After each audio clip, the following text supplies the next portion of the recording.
Okay. So, hey guys, what's up?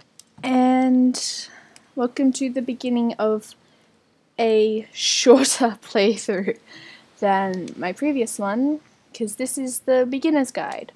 Like most games that I've played previously, I have seen someone else play it, and this time it's Dylan, 8-Bit Dylan, back when he was still 8-Bit Homo. I watched him live stream this game and I absolutely loved it, and so I got it. I've played it myself since, but I don't remember a heck of a lot about it, so this should be interesting. It's only like maybe an hour something long. It's not all that long, so it'll definitely be a lot shorter than the Walking Dead one. I was supposed to record a Minecraft video because I put a poll up on Twitter and most people wanted Minecraft, but none of my friends were available and I'm not very good at recording Minecraft videos by myself.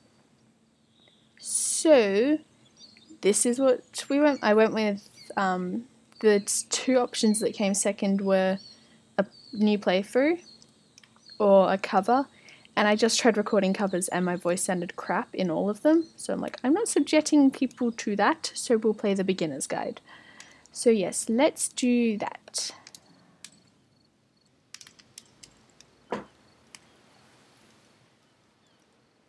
Yes, audio is on. We're all good.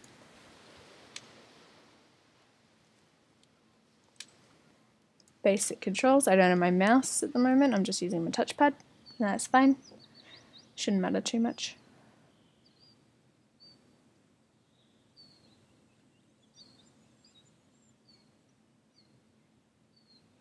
Hi there. Thank you very much for playing the Beginner's Guide. My name is Davey Reedon. I wrote The Stanley Parable, and while that game tells a pretty absurd story, today I'm going to tell you about a series of events that happened between 2008 and 2011. We're going to look at the games made by a friend of mine named Coda. Now, these games mean a lot to me. I met Coda in early 2009 at a time when I was really struggling with some personal stuff, and his work pointed me in a very powerful direction. I found it to be a good reference point for the kinds of creative works that I wanted to make. So just to start you off, this is, I think, the first game he ever made. It's a level for Counter-Strike. You can walk around here, by the way. And mostly it's just Coda learning the basics of building a 3D environment. But what I like is that even though he starts from the simple aesthetic of a desert town, he then scatters these colorful abstract blobs and impossible floating crates around the level. And of course, it destroys the illusion that this actually is a desert town, and instead this level becomes a kind of calling card from its creator. It's like a reminder that this video game was constructed by a real person. And it kind of makes you wonder, what was going through his head as he was building this? This is what I like about all of Coda's games. I mean, not that they're all fascinating as games, but that they are all going to give us access to their creator. I want us to see past the games themselves. I want to get to know who this human being really is. And that's exactly what we're going to do here. So, it's 2008, Coda starts making these games, and he never releases any of them.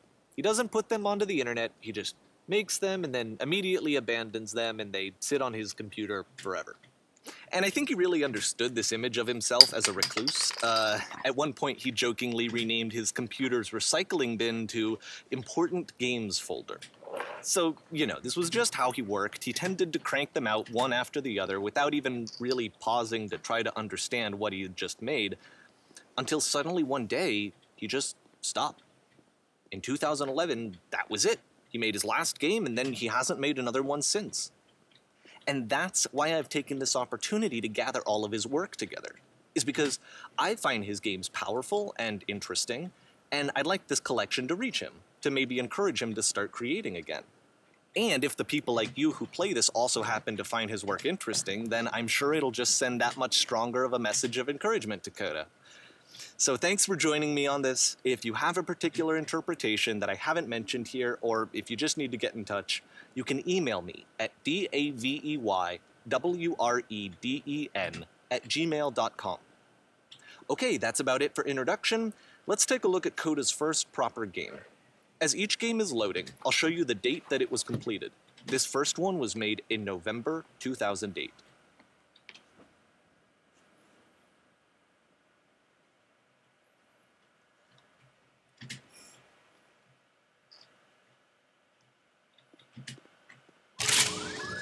Jesus, it scared me. This game is called Escape from Whisper, and it's one of the more generic games you'll see from Coda. Guess we're going through here then. There's a cat at my feet. Oh. Wait. You can click to fire the gun. Oh. Bullet. Well, I'm leaving bullet holes everywhere. Man, things are...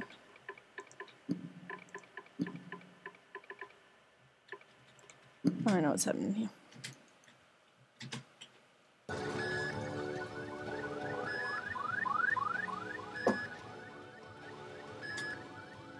Obviously here. Wait, I can't go through there. Can't, what? Let me through. There we go. Security call breached. Hostile alien life form inbound. Go through here? Is that a thing? Apparently It kind not. of looks like this game was abandoned mid-development. For instance, you have this gun, which you'd think would indicate that there are supposed to be monsters or enemies somewhere, but then clearly there are no enemies anywhere. You can't even reload the gun when you run out of bullets. But ultimately we don't really know. Maybe Coda thought that actually it was complete the way that it is. And I think that we should talk about his games for what they are, rather than for what they're not. Enemy Oh, force yeah. neutralized. Begin shooting evacuation. I love how you can see the bottom of the universe from this room. That's cool. It looks cool. Oh, okay. Doors open.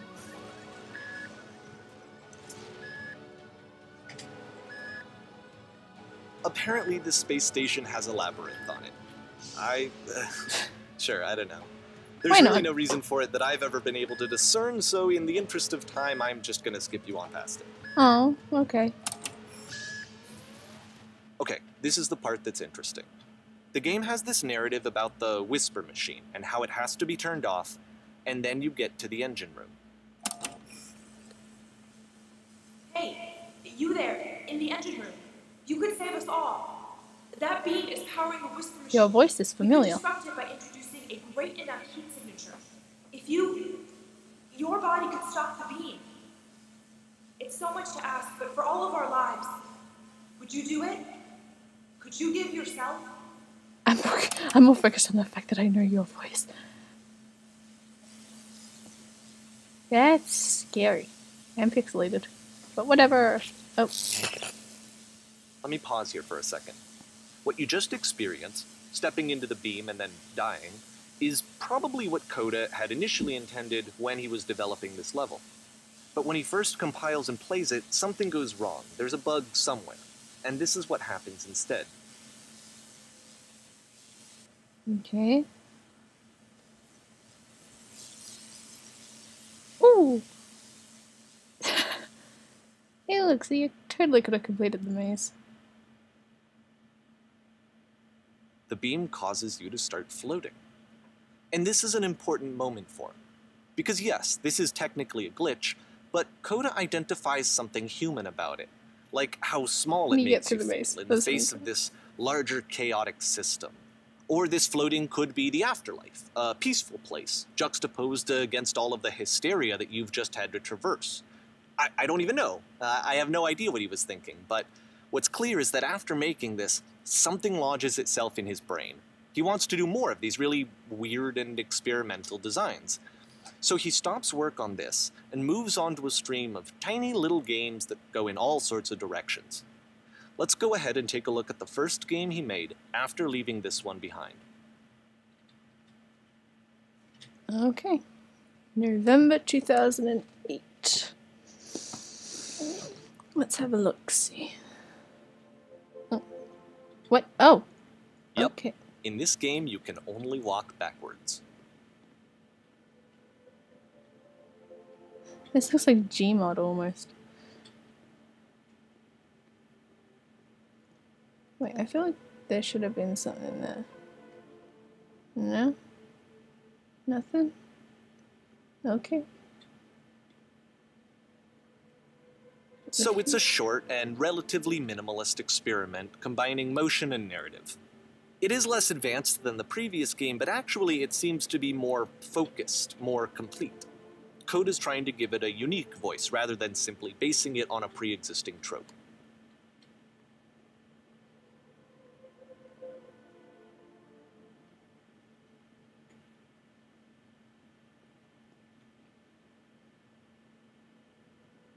Oops.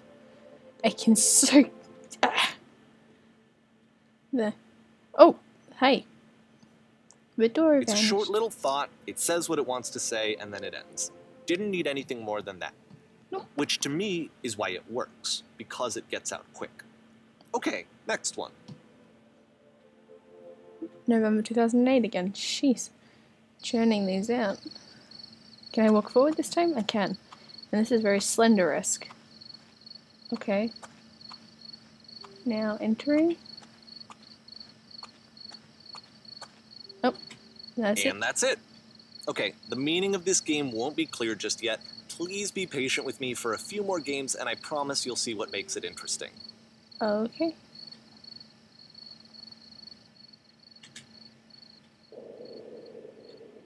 Oftentimes, Coda would put bizarre titles like this one at the start of his games.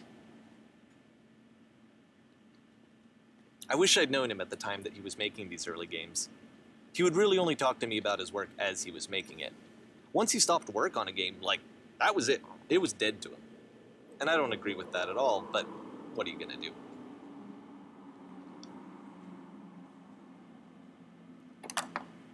Once you've been slowed to an absolute crawl, the I'm gonna door at get the to top the of the door. stairs opens. So why, if Coda's not showing these games to anyone, why bother opening the door at all? Well, to show you, I'm modifying the game here so that when you press enter, it'll bring you back up to full speed so you can enter the door for yourself. What if I just want to keep going at this pace?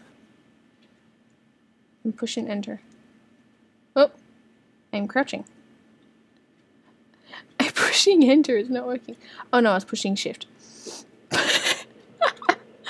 Whoops. Oh. That sounds like something out of the Stanley Parable.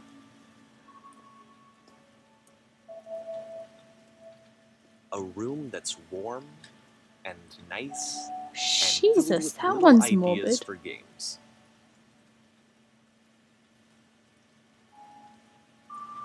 I'm really focused on this one. Coda would often tell me that he didn't mind if people thought of him as cold or distant. He said that he knew that he was actually a vibrant and compassionate person, but that it takes time to really see that. It can be a very slow climb to get there. This one reminds me of something. Oh man, a game that's very popular among YouTubers. Or has been. Oh, we're in January now. January 2009.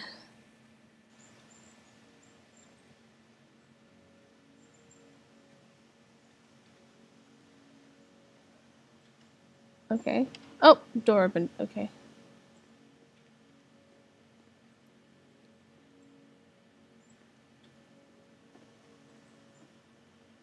Hello? Well, this is new for Coda. It's an actual puzzle. Go ahead and see if you can solve it.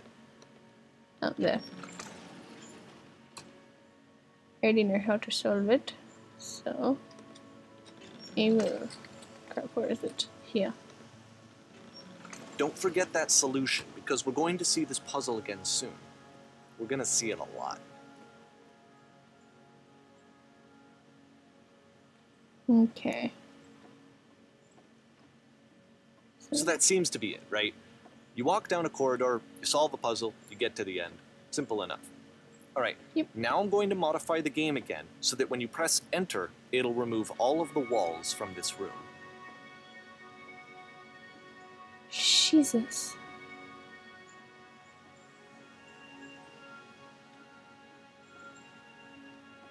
How about that? There was more to it than we had any way of knowing. I actually find it funny that this game comes after the Stairs game, since they essentially convey the opposite idea. So, in the Stairs game, a dull exterior concealed a rich interior, and then, in this level, a dull interior hides this fantastic outer world. Either way, I think that the point is the same, is that most of the time you don't get to know what you're missing, or even that you're missing anything. That's not your role as a player. So if your role here is not to understand, then what is it?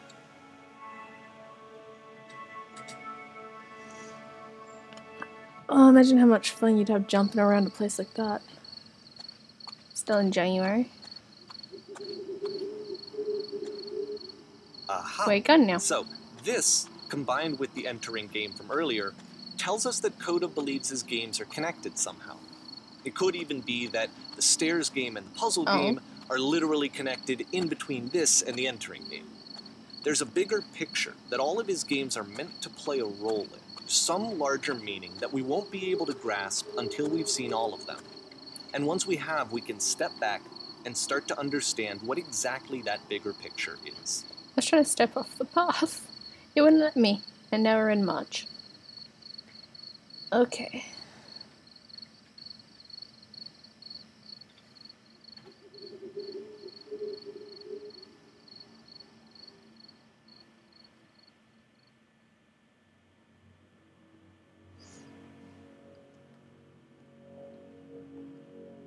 Wait, am I coming off a hill? I am. Let's talk about video game development for a second. Yes. Every video game runs on what's called an engine, which determines what the game can and cannot do. Okay. So in other words, the engine is a set of tools for game development. I kind of vaguely knew this stuff already. Can we To open make this all door? of these games, Coda is using an engine called Source. Like all engines, Source has certain things that it does well, and it has certain things that it does poorly. One of the things that it does very well is boxy linear corridors. That's why so many of Coda's games are set in these large, flat, empty rooms, is just because he's working with what the engine does well. I went looking for an entry. The tools available And to the there's one creator right shape there. what kinds of creative Oh. work they're going to end up making. You might consider crap. paying attention to the architecture in Coda's games, to notice how they seem to stem from an engine that's very good at producing linear, boxy corridors. I tried. I was like, I can't get in through that door, so let's jump over the barrier. There was an entrance right there. Jesus.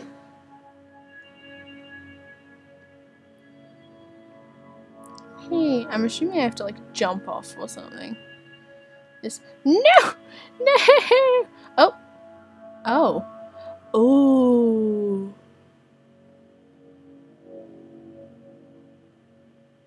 Down the dark staircase. Okay. What's that? What's that? What's that? I can't get to it. No. No. Okay, fine.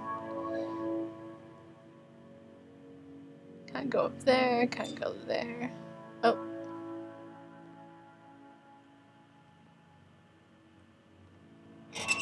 Oh.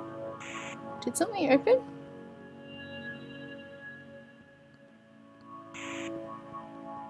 Oh! Something opened that time.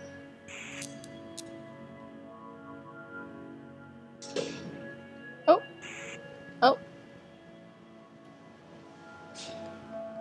Nope. Do I get to... Nope. I'm stuck here. Oh. Okay. Oh.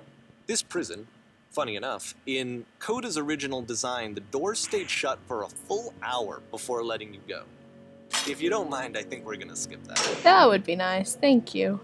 This is something that he and I used to argue about a lot. You know, whether a game ought to actually be playable, whether it means anything if no one can get through it. And I would always defend that, you know, all this work goes into the game, why not make it playable and accessible? Makes sense. And so we just got into heated arguments over it, and there was one time that after one of these conversations, he went home, and a day or two later, he sent me a zip file entitled Playable Games that was full of hundreds of individual games, each of which was just an empty box that you walked around in and nothing else. Believe me, I played every single one of those just to find out if there was like a gag hidden somewhere. There wasn't. Okay. Well, I don't know. I guess it just depends. I mean, I've never made a game, so I wouldn't know at all. I've just played them.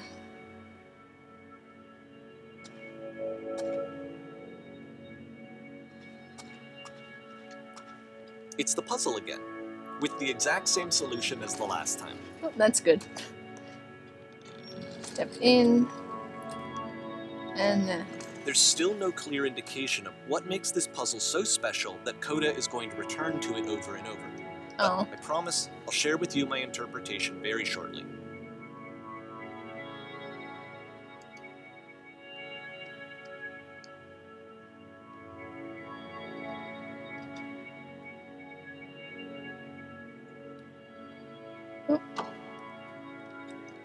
Oh. Here, Coda begins using a kind of dialogue system that he fashioned out of the engine's chat capabilities. Use the 1, 2, 3 buttons on your keyboard to respond. An enormous prison.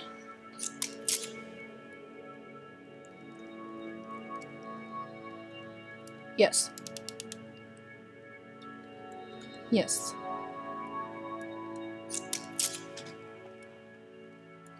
Again, perfect. Now please tell us how you— I just realized I should start reading these out.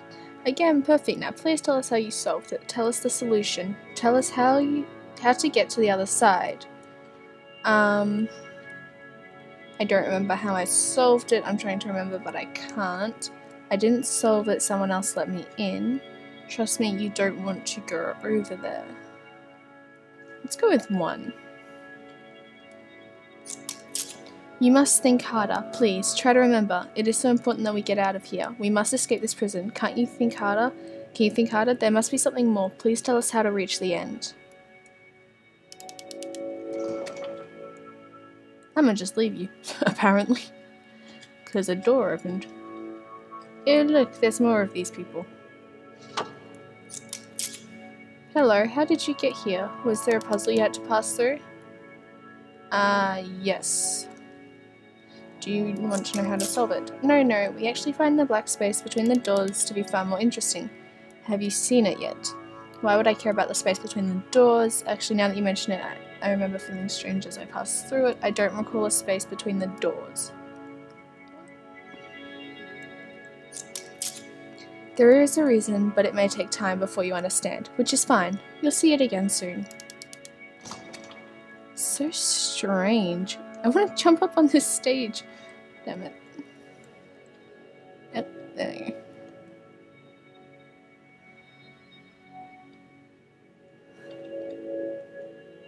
And so we make one last descent down to the final floor of. I went to like look up at the text.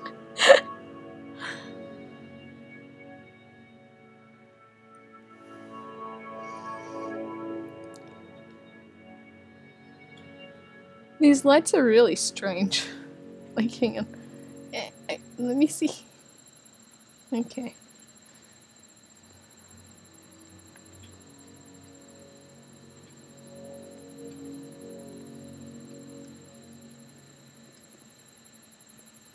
It's a lamppost. Yes. Okay, I can't tell you quite why, but for some reason, Coda fixates on this lamppost. It's going to appear at the end of every single one of his games from here on out. I'll tell you what I think. I think that up to this point, you know, he's been making really strange and abstract games with no clear purpose, and maybe you can only float around in that headspace for so long. Because now he wants something to hold on to. He wants a reference point.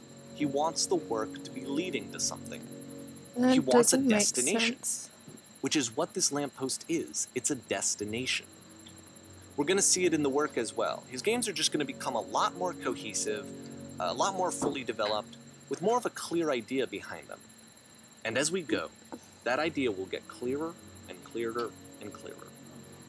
What happened to the whole thing about whether or not a game has to be playable?